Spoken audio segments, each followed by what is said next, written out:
नमस्कार, मैं हूं संजना और आप देख रहे हैं आजाद देश की आवाज। मालदा में ओवैसी की रैली ने बंगाल चुनाव का पारा चढ़ा दिया है। आइए हम आपको सीधे असदुद्दीन ओवैसी की स्पीच सुनाते हैं। मालदा रैली से उनकी पूरी हुंकार। आप तमाम का बड़ा शुक्रिया कि आपने अपना वक्त निकालकर आज से जयपुर के यहाँ पर विधानसभा के इलेक्शन मीटिंग में आप आए। आपका बहुत बहुत शुक्रिया। मैं आप तमाम से अपील करने आया हूँ कि 23 तारीख के दिन यहाँ से आप मनिरुल इस्लाम साहब जो मीन पार्टी के कैंडिडेट है उनको आप अपना वोट देकर अपना नया एमएलए बनाइए, ताकि आपकी एक बेबाक आवाज बंगाल के विधानसभा में उठे, जुल्म के खिलाफ आवाज उठे, आपके हक को दिलाने के लिए एक आवाज उठे। और मैं जानता हूं कि मालदा के पंचायत के चुनाव में आपने यहां से मीन पार्टी के कैंडिडेट को 30,000 से ज्यादा वोट दिलाए हैं। मैं आपका शुक्रिया अदा करने आया हूं। और आप जानते हैं कि आज बाबा साहेब अम्बेडकर की जयंती है। बाबा साहेब अम्बेडकर ने उनको संविधान दिया और संविधान ये कहता है कि हम सब बराबर के नागरिक हैं और कोई बड़ा कोई छोटा नहीं है। कोई हमको ये नहीं बोल सकता कि अगर तुम हमारी पूजा नहीं करोगे तो तुमको इस मुल्क से निकाल दिया जाएगा।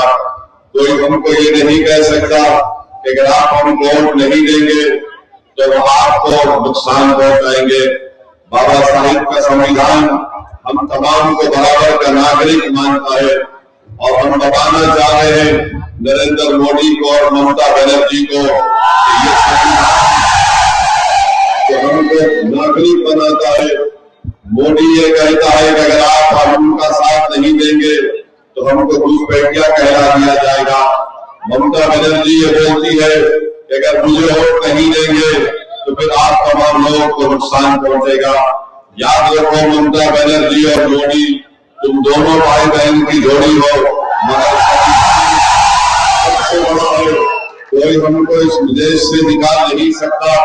हम यहाँ पर रहेंगे और अपने हक को हासिल करके, क्योंकि बाबा साहेब का संविधान हम तमाम को नागरिक बनाता है। तो मेरी आपसे गुजारिश है कि आप 23 तारीख के दिन मीन पार्टी के मनिरुल इस्लाम को वोट देकर कामयाब करिए।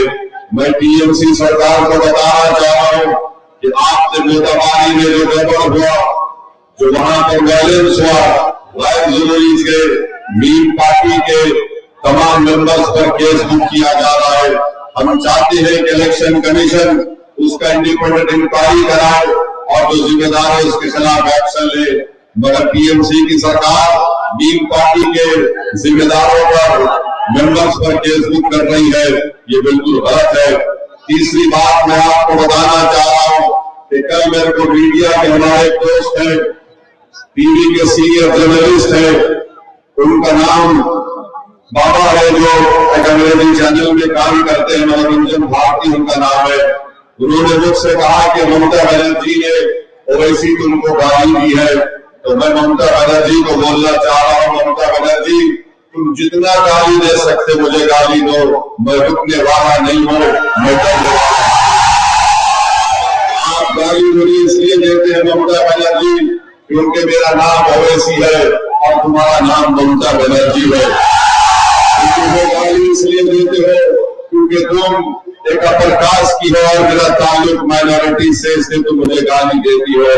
ममता बनर्जी तुम मुझे गाली नहीं दे रही हो, तुम बंगाल के 27% मुसलमानों से अपनी नफरत का इजहार कर रही हो।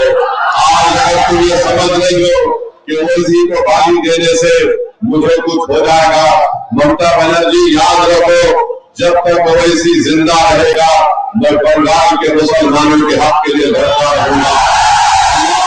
मुझे जब तक जिंदा रखेगा हम यहाँ पर अपनी पॉलिटिकल एजेंसी को बनाकर रखेंगे। याद रखिए, ममता बनर्जी जो मुझे गाली दे रही है वो गाली आप तमाम को दे रही है।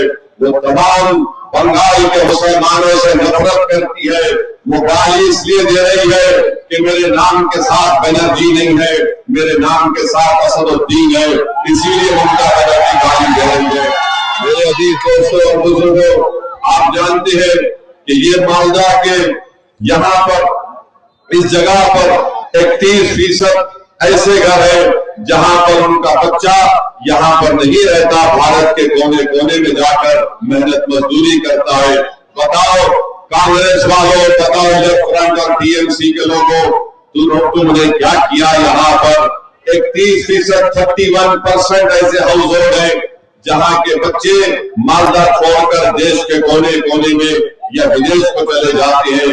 ये नाइंसाफी को अगर आप खत्म करना चाहती है, मैं आपसे अपील कर रहा हूं कि 23 तारीख को आप नीम पार्टी को वोट दीजिए, घंटी के निशान पर बटन दबाइए। कोई भी बेटा अपने माँ बाप से दूर रहना नहीं चाहिए, कोई भी बीवी अपने शौहर से दूर रहना नहीं चाहिए, कोई भी बेटा अपने बाप को बगैर देखे जवान होना नहीं चाहिए। आप यहाँ से नीम पार्टी को कामयाब करिए और अपने हक को हासिल करिए। मैं आपको बता रहा हूँ कि यहाँ पर सुजापुर और कालियाचक में म्युनिसिपैलिटी बनाने का वादा किया गया था टीएमसी की तरफ से, ममता बनर्जी ने उस वादे को पूरा नहीं किया।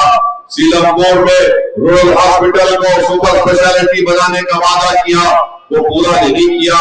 फिर आप जानते हैं कि जादवपुर में, नारायणपुर में, गोपालगंज में अस्पताल में डॉक्टर नहीं है। ममता बनर्जी, तुम आकर कभी अपना इलाज कराओ यहाँ के अस्पतालों में, तुमको मालूम होगा। दोस्तों और बुजुर्गों, 11-12 साल से ममता बनर्जी की सरकार है, मुख्यमंत्री है, पानी साफ जल आपको नहीं मिलता, उसमें जहर है। और ममता बनर्जी कहती है कि ओवैसी वोट काटने को आया है। आप यहाँ से मनियुल इस्लाम को अपना नया एमएलए बनाइए, इंशाअल्लाह ताला मीम पार्टी कोशिश करके आपको साफ जल साफ पानी दिलाएगी। लॉ कॉलेज, डिग्री कॉलेज होना चाहिए सुजापुर में, टीएमसी ने कुछ नहीं किया। हमारे नौजवान बच्चे पलायन करते हैं, उनको रोकने के लिए, रोजगार दिलाने के लिए कोई काम नहीं किया। यहाँ पर प्लास्टिक हब का वादा किया गया था, उसको भूल गए। मालदा का आम पूरी दुनिया में, पूरी भारत में मशहूर है। ममता बनर्जी की सरकार ने उन किसानों के लिए कुछ काम नहीं किया। सुजापुर और कालियाचक में बारिश होती है तो यहाँ पर घर में पानी आ जाता है। ममता बनर्जी के दौर में सबसे ज्यादा करप्शन हुआ, सबसे ज्यादा लूटमार हुई। क्या की रिपोर्ट कहती है कि 100 करोड़ रुपये सैलाब आया, बारिश हुई दी गई, तो ममता बनर्जी के टीएमसी के लोगों ने चोरों की तरह मिलकर उस पैसे को खा लिया और गरीबों को इसमें कुछ फायदा नहीं पहुंचाया। मैं आपसे वादा कर रहा हूं कि आपको मिलकर मीम पार्टी का साथ देना चाहिए। एसआईआर हो रहा है, ममता बनर्जी ड्रामे कर रही है। तुम मुख्यमंत्री हो, तुम्हारा काम था कि गरीब मुसलमानों के नाम एसआईआर में डिलीट ना हो। तुम्हारी सरकार ने क्या किया? तुम्हारा काम था कि तुम हेल्प डेस्क बनाते, तुम्हारी सरकार का काम था कि तुम गरीबों को कागज बना कर देते। मगर आज ममता बनर्जी मगरमच्छ की आंसू हो रही है, इनको कोई फर्क नहीं पड़ता। ममता बनर्जी हो, नरेंद्र मोदी हो, उनको अल्पसंख्यक समाज मुसलमानों से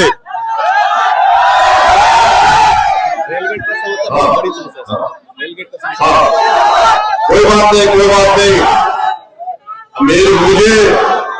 मुझे माइक की जरूरत नहीं है, मेरी आवाज आपके घर और दिल तक पहुंच चुकी है।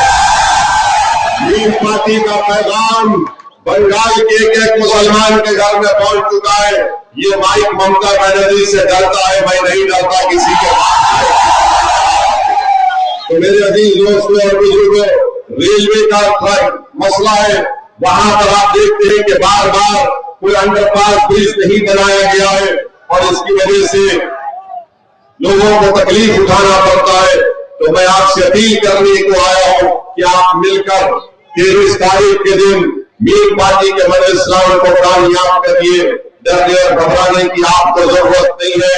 70 साल से मालदा, मुर्शिदाबाद, यहाँ की जनता को गरीब बनाकर रखा गया है।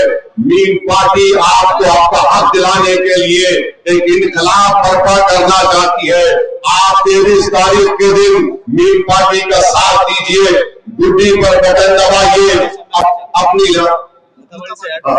और मोताबारी से एडवोकेट मुस्तैद साहब और मोताबारी से ये हमारे पार्टी के कैंडिडेट है।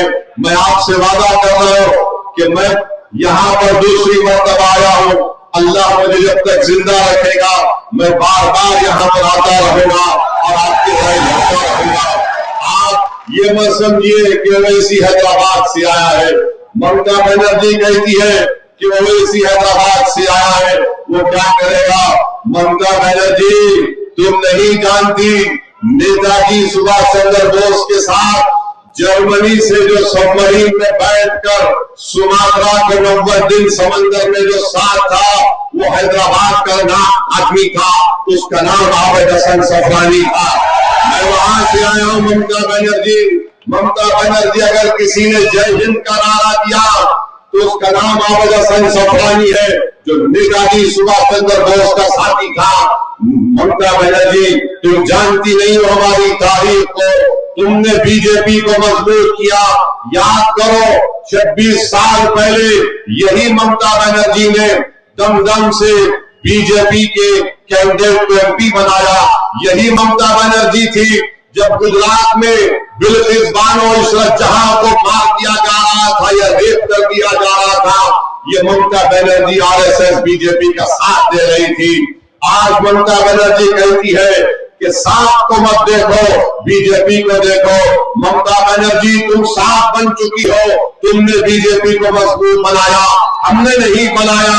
और इन बीजेपी को तुमने मजबूत बनाया, वक्त का काला कानून बनाया गया। तुमने बंगाल के मुस्लिम समाज को झूठा वादा किया कि वक्त का कानून लागू नहीं होगा बंगाल में, मगर आपने देख लिया कि यही ममता बनर्जी की सरकार है। वक्त के कानून के जरिए से हमारी जायदादों को नुकसान पहुंचाया जा रहा है, उनका रजिस्ट्रेशन नहीं हो रहा है। बहरहाल मेरे अजीज दोस्तों और बुजुर्गों, मैं आपसे अपील करने आया हूं कि आप अपने वोट का सही इस्तेमाल करिए। ममता बनर्जी हमको एक दूध देने वाली गाय समझती है। ममता बनर्जी क्या बोलती है? हाँ, वो भी बोलती है। ममता बनर्जी क्या कहती है? मुसलमानों को कहती है कि दूधल गाय है। क्या आप दूधल गाय है? आप दूधल गाय नहीं है ना, आप मिष्टी दोई भी नहीं है ना, आप इंसान है ना, आप वोटर नहीं है, आप नागरिक है ना। ममता बनर्जी और मोदी आपको वोटर बनाना चाहते हैं, ओवैसी आपको नागरिक बनाना चाहता है। आप क्या बनेंगे? वोटर बनेंगे, नागरिक बनेंगे? आप क्या बनेंगे? वोटर बनेंगे, नागरिक बनेंगे? अगर आप नागरिक सिटीजन बनेंगे तो आपके हक मिलेंगे, आपके राइट्स मिलेंगे। डर का वोट मत दो, बेखौफ होकर मीन पार्टी को अपना वोट देकर आप अपने आप को कामयाब करिए। याद रखिए, सुजापुर से कैंडिडेट मरल इस्लाम नहीं है, आप तमाम कैंडिडेट है, आप तमाम मीन है, आप तमाम ड्यूटी पर वतनदार कर आप हिमायत पार्टी को कामयाब करिए। मेरे अजीज दोस्तों और बुजुर्गों, आपको डरने और घबराने की जरूरत नहीं है। जुल्म खत्म होगा टीएमसी का, इंशाअल्लाह टीएमसी का जुल्म खत्म होगा। और 23 तारीख के दिन हर पोलिंग बूथ पर बटन दबेगा गुड्डी के ऊपर, इंशाअल्लाह होगा। तो लगाओ मेरे साथ नारा, नारे तकबीर, नारे तकबीर। टीम पार्टी जिंदाबाद, टीम पार्टी जिंदाबाद, टीम पार्टी जिंदाबाद। बहुत बहुत शुक्रिया। मैं आपके पास आया हूं, आपसे फिर से अपील कर रहा हूं कि आपको मोदी और ममता के खिलाफ मीन पार्टी को देकर कामयाब करिए। आपको नेता बनना है। ममता बनर्जी आपको नेता नहीं बनाने देना चाहती है, वो चाहती है कि हम गुलाम बनकर रहे। हम किसी के गुलाम नहीं है सिवाय अल्लाह के, हम किसी के आगे झुकने वाले नहीं है। हमको नेता बनना है। आपका वोट आपके मुकद्दर का फैसला करेगा, आपका वोट आपको नेता बनाएगा, आपका और सुजापुर में डेवलपमेंट का काम करवाएगा। मीम पार्टी को देकर आप हमारे मीम पार्टी को कामयाब करिए। मैं नौजवानों से अपील कर। ये थी मालदा से ओवैसी की रैली की हुंकार। बंगाल चुनाव की हर खबर के लिए देखते रहिए आजाद देश की आवाज। नमस्कार।